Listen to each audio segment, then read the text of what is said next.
டேய் பால போடுறா. டேய் இங்க பாரு எங்க அப்பா புது பேட்டை எங்க தெரியாடா. புது பேட்டா இது அந்த அளவுக்கு ஷாட் போவாது பழுக்குது. ஆமிடா வலிடா. ஏய் நான் பால் போடுமா வேணாவா? டேய் புது பேட்டை வந்துடா. புது பேட்டா போடு. புறா ஏய் புறா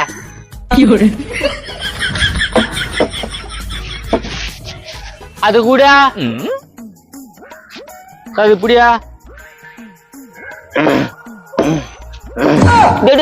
என்னடா பள்ளம் போடுறான். அதெல்லாம் விடு. எவ்வளவு பேட்டு? 1500 ரூபாய். டேய் பேட் ஹேண்டில் ஒட்டிச்சுடா. நல்லா இல்லாத பேட்டு பழுகுதுடா மாப்பிள்ள. சரி நீ போ. டேய் பால போடுறா.